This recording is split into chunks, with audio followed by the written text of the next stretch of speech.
Welcome to Brainstorm MTG. I'm ELD, and this is Fast Effect, Double Speed Magic the Gathering from ELD's Time Vault Games in Bellingham, Mass. Here we have Adam, two-time Brennan versus Andrew on Blue-Red Delver. Adam playing Sneak and Show, a deck that he's done quite well with, including taking down an SCG Open. He also won a Leaving a Legacy Open, hence the two-time nickname. A very solid player. Got to imagine it's only a matter of time before that is upgraded to 3 times. He has yet to win an ELD Open here, but he is always a serious contender. And Andrew leading out with Blue-Red Delver with their pretty much best opening, a turn 1 Delver of Secrets. Will it flip blind? Will he try and brainstorm during the upkeep? Ponder for Adam, fetching a basic land, making sure to not get a fragile mana base out in front of this Blue-Red Delver build that'll have at least Wastelands, possibly Stifle, though not as popular currently.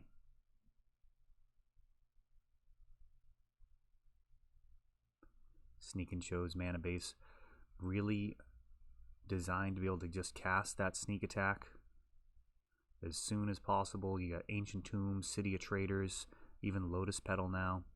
And there's the Wasteland. 3 damage from Andrew comes in. And now every turn that Adam does not combo off just brings Andrew 1 step closer to victory.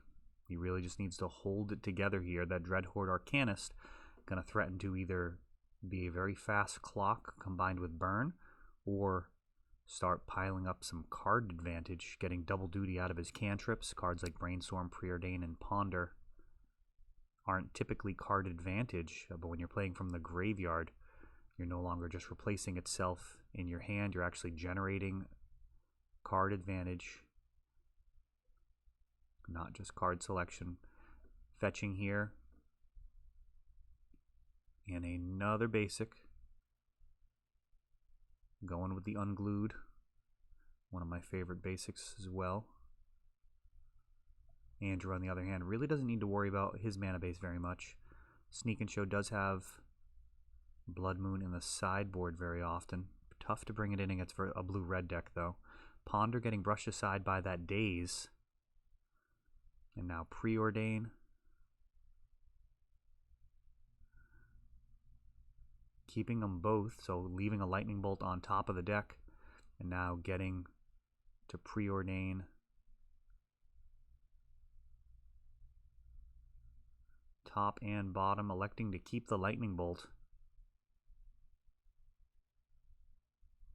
If Adam fetches here or taps an Ancient Tomb, this could be lethal from Andrew. Lightning Bolt, swing with Dreadhorde Arcanist, flash it back.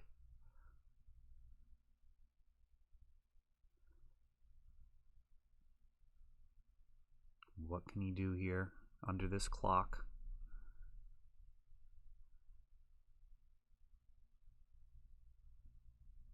Andrew hasn't needed to use any Force of Wills, Force of Negations, any like really hard counters, just a Daze so far, and that was on a cantrip.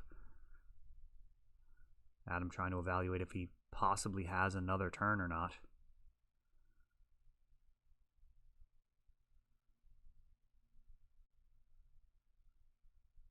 Looks like, unless Andrew has an additional piece of burn, Andrew's probably going to get a turn back, but essentially be down a land, being unable to sacrifice this Flooded Strand. Oh no, and there's a Swift Spear, so this is going to be very game over. So no additional burn, but this hasty creature is going to absolutely hammer it home. Dreadhorde Arcanist essentially getting 6 extra damage in that turn, thanks to the Lightning Bolt.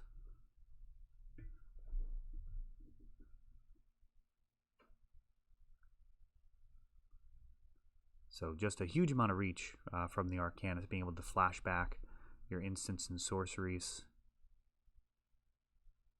Lightning Bolt and Chain Lightning tend to be better in multiples, and Arcanist really drives that point home.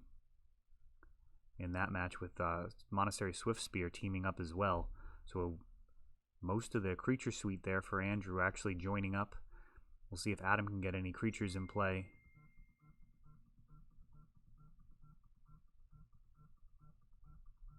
If he does, probably be game over.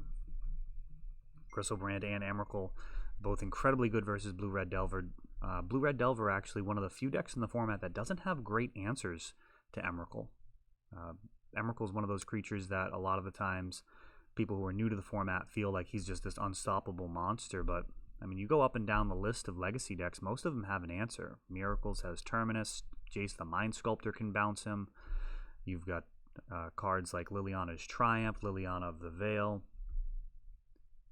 Karakas in many builds. I mean, there's a lot of ways to answer Emrakul. He does have protection from instants and sorceries or colored spells, but I mean, there's just so many different ways to get around that. Adam leading out here, fetching. Basic island, par for the course here. It's not like Andrew's going to be boarding out his wastelands, even if Adam does play well around them. They're always there to keep you honest.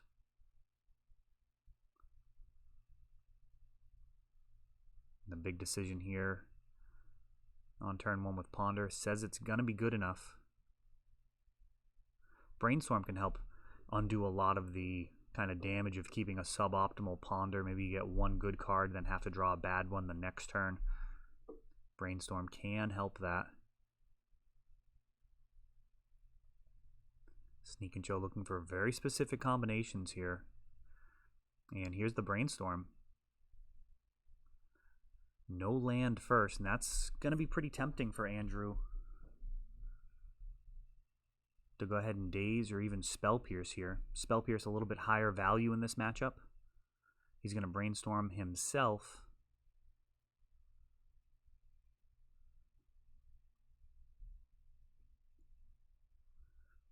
And actually going to Force of Will this Brainstorm.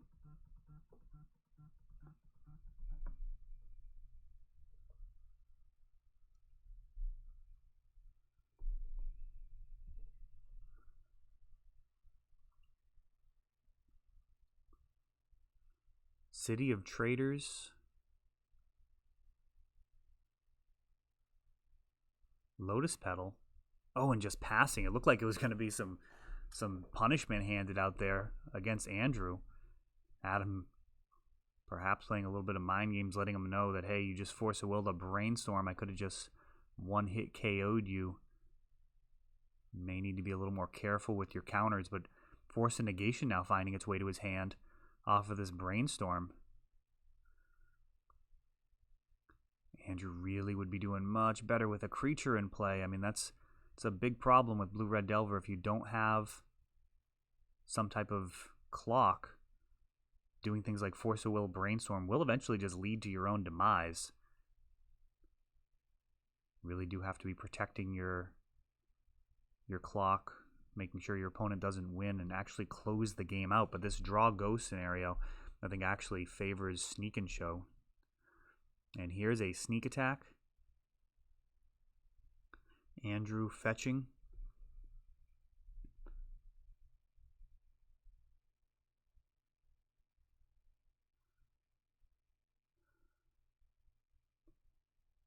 Oh, and Spell Pierce finds its way to the front of his hand.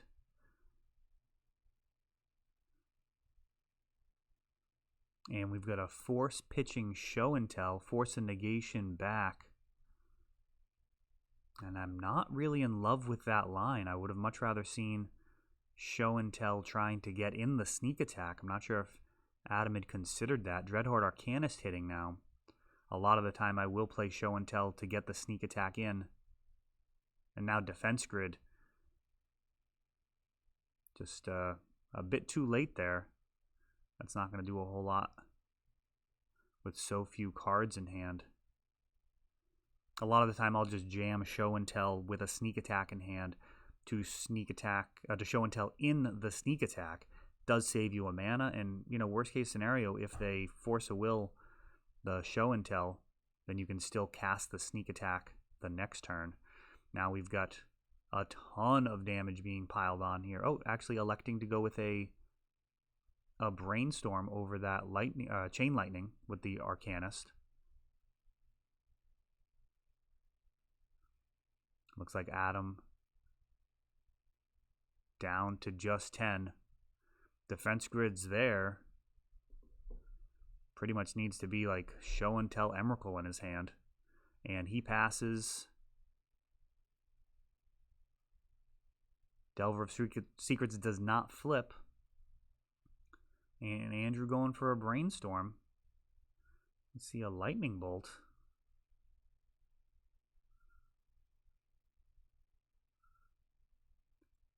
So Bolt down to 3. That Swift Spear is going to hit for 3 and 2 more. And he's actually going to daze and pay the 1.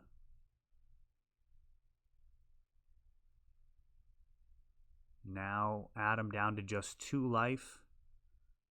City of Ancient Tomb and tapping it, taking his own life here. So Adam not able to get there against this blue-red Delver build piloted by Andrew.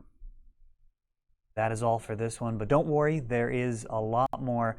You can check out our older videos, and we're always putting out new videos from ELD's Time Vault Games in Bellingham, Massachusetts. If you want to help the channel, of course, you can like, subscribe, share, tap that notification bell so you can know the next time our new videos come out. Thanks for watching.